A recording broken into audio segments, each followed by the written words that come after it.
सबसे पहले तो मैं दिन भर मीडिया का आभार व्यक्त करता हूं कि आज आपने मुझे यहाँ सबसे मुखातिब होने का एक सुअवसर प्रदान किया है।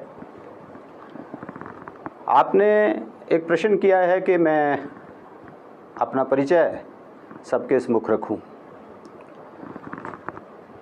मैं पिछले 36 वर्ष से शिक्षा के क्षेत्र में काम कर रहा था और अभी पिछले वर्ष मैं प्रधानाचार्य के रूप में कार्य कर रहा था और 31 मई 2021 को मैं सेवानिवृत्त हुआ।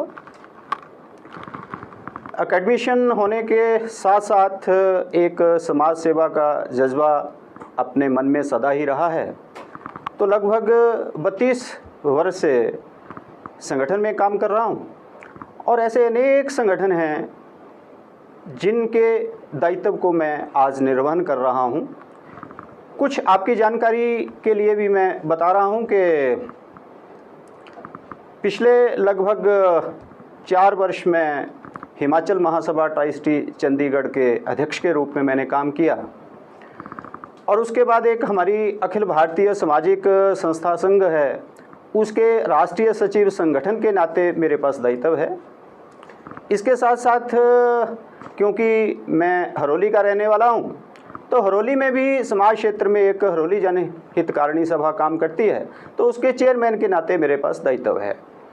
और पिछले लगभग 1 वर्ष से क्योंकि मैंने स्वेच्छा से राजनीतिक दल भारतीय जनता पार्टी, जो आज विश्व का सबसे बड़ा राजनीतिक संगठन है जिसमें लगभग 18 करोड़ कार्यकर्ता जुड़े हुए हैं, तो उस पार्टी के साथ मुझे सम्मिलित होने का सौभाग्य मिला है। मैं अपने आप को गौरव महसूस करता हूं और मेरे पास इस समय भारतीय जनता पार्टी बुद्धिजीवी प्रकोष्ठ प्रदेश कार्यकारिणी सदस्य के रूप में मेरे पास दायित्व है। बुद्धिजीवी प्रकोष्ठ भारतीय जनता पार्टी का एक प्रकल्प है। भारतीय जनता पार्टी के 17 जो है वो अपने मोर्चे हैं और लगभग 8 जो हैं वो प्रकोष्ठ हैं, सेल है। तो बुद्धिजीवी प्रकोष्ठ भी एक सेल है भारतीय जनता पार्टी का।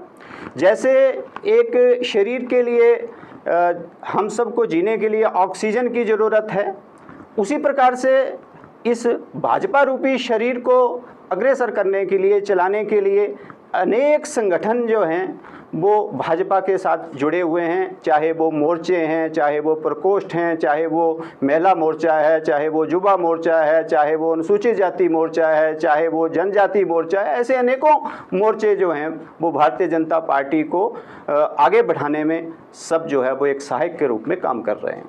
देखिए, अभी पीछे 5 राज्यों में चुनाव हुए हैं, उसमें भारतीय जनता पार्टी ने अपना परचम लहराया है और अभी इस समय जो है वो हिमाचल और गुजरात के चुनाव भी ड्यू हैं। मेरी और आपकी रणजीत जी जानकारी में है कि नवंबर में हिमाचल में भी चुनाव होने वाले हैं।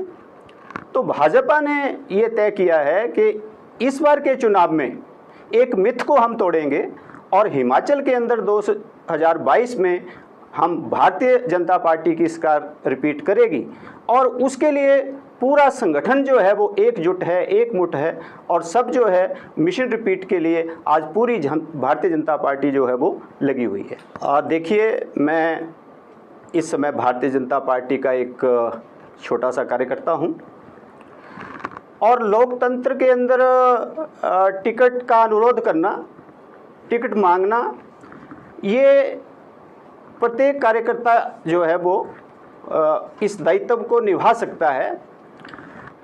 तो उसी दृष्टि से, क्योंकि मैंने भी लगभग 35 वर्ष से संगठन में काम कर रहा हूँ, तो उस नाते से अपने मन के अंदर भी एक इच्छा है कि अगर संगठन और पार्टी जो है वो आशीर्वाद देगी तो मैं भी 2022 का चुनाव जो है उसको लड़ने के लिए तत्पर हूँ और उसके लिए जो है वो मेरे को मेरी पार्टी, मेरे संगठन का आशीर्वाद मुझे अपेक्षित है। देखिए रणजीत जी, भारतीय जनता पार्टी जैसे मैंने बताया है कि विश्व का सबसे बड़ा राजनीतिक संगठन है और एक अनुशासित संगठन है।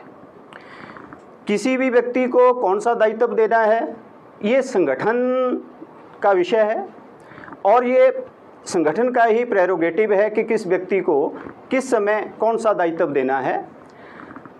तो अभी जो हरोली के मंडल अध्यक्ष का परिवर्तन हुआ है, उनके दायित्व में जो चेंज आई है, उसके विषय में व्यक्तिगत मेरा इतना ही मानना है कि मुझे ऐसा लगता है कि उससे हमारी हरोली भाजपा का कोई बहुत बड़ा हित होने वाला नहीं है।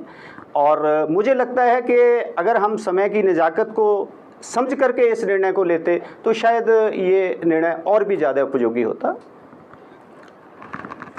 देखिए रणजीत जी के प्रायोरिटी हमेशा जो है वो बदलती रहती हैं, समय के अनुसार प्रायोरिटी बदलती है। आज मैं अगर हरोली की बात करूं तो हरोली में अगर मेरी पार्टी और संगठन मेरे पर विश्वास जतलाता है तो मेरी सबसे प्रायोरिटी रहेगी कि हरोली को नशा मुक्त किया जाए, हरोली को माफिया मुक्त किया जाए। और इतना ही नहीं, हरोली का जो युवा है उनको रोज़गार के लिए जो है वो रोज़गार सृजन किया जाए, उसके लिए मेरा प्रथम प्रयास रहेगा। उसके लिए क्या है कि हम हमेशा अपने युवा को ही दोष देते हैं कि हमारा युवा जो है वो ड्रग के धंधे में फंस गया, हमारा युवा नशेड़ी हो गया। उसमें दोष किसका? उसमें नेतृत्व का दोष है, उसमें हमारा ही दोष है, मेरा भी दोष है, आपका भी दोष है। तो उसके लिए मेरे मन में एक प्लान है कि अगर मेरी पार्टी सरकार मेरे पर विश्वास दिलाती है तो सबसे पहले तो हम प्रयास करेंगे कि हरोली विधानसभा के अंदर एक आर्म्स फोर्स की अकेडमी जो है उसको खुलवाने का प्रयास करेंगे। क्योंकि मैं देखता हूँ, सुबह कई बार सैर पे जाता हूँ तो देखता हूँ तो हमारा यूथ जो है वो बड़ा एनर्जेटिक यूथ है और वो आर्मी में जाकर, डिफेंस में जाकर के देश की सेवा करना चाहते हैं। तो हिमाचल तो वैसे भी वीर भूमि है, बलिदानियों की भूमि है। तो अगर मेरे हरोली क्षेत्र के अंदर इस प्रकार की कोई आर्म ट्रेनिंग इंस्टीट्यूट खुलेगी तो मैं समझूंगा कि वो मेरी फर्स्ट प्रायोरिटी रहेगी। दूसरी बात, अपने जो युवा हैं उनको सबसे पहले हमने समस्या की तरफ नहीं जाना, हमने समाधान की तरफ जाना है। मैं समझता हूं कि अगर हरोली विधानसभा क्षेत्र के अंदर एक कोई नेशनल स्पोर्ट्स यूनिवर्सिटी खुले और उस स्पोर्ट्स यूनिवर्सिटी में हमारा युवा जो है वो नशे की तरफ ना जा करके खेल की तरफ बढ़े, जैसे आज हमारे युवा सांसद श्रीमान अनुराग ठाकुर जी ने भी एक खेलो इंडिया खिलेगा इंडिया, तो इस प्रकार के अभियान चलाए हुए हैं। तो अगर हरोली विधानसभा को नियर फ्यूचर में कोई स्पोर्ट्स यूनिवर्सिटी मिलती है तो मुझे लगता है कि उससे हमारा युवा जो है उनको एक सही दिशा मिलेगी और उनकी एनर्जी का हम सही रूप से उपयोग भी कर पाएंगे। देखिए, मेरा ऐसा कोई मत नहीं है।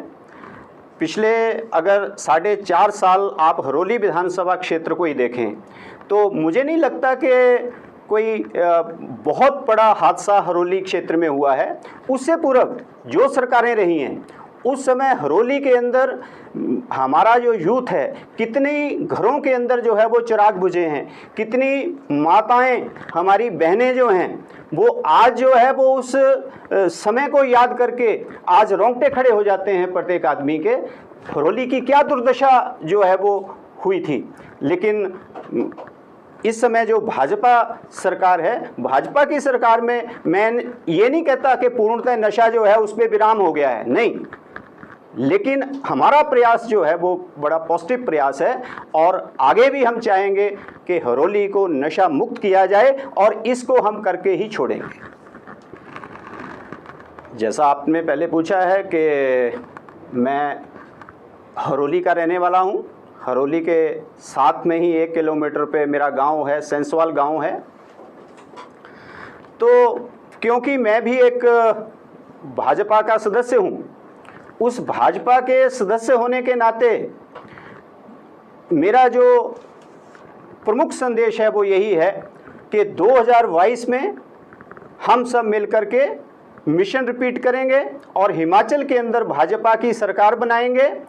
और इस बार 20 साल के बाद हम सब कार्यकर्ता मिलकर के हरोली के अंदर भी कमल खिलाएंगे, भाजपा को जिताएंगे, भाजपा का जो भी प्रत्याशी होगा उसके साथ कंधे से कंधा मिलाकर के कदम ताल करते हुए इस बार हरोली के अंदर हम भाजपा का विधायक बनाएंगे। ये हम सब का संकल्प है और इस संकल्प को हम अवश्य ही पूरा भी करेंगे।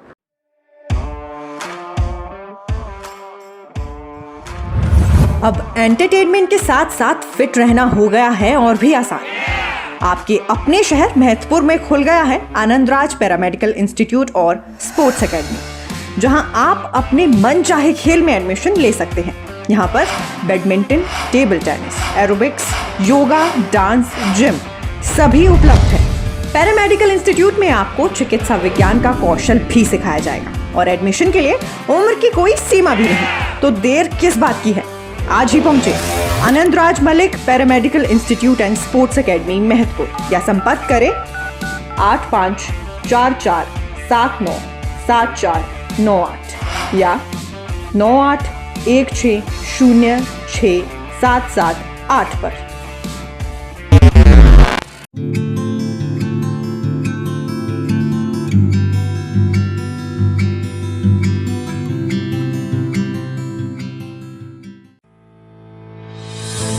सवाल होंगे और उनके जवाब भी होंगे जब कटघरे में खड़े सत्ताधारी पार्टी और विपक्ष होंगे जुबानी युद्ध। इसी युद्ध में समस्याओं के हल भी होंगे। राजनीति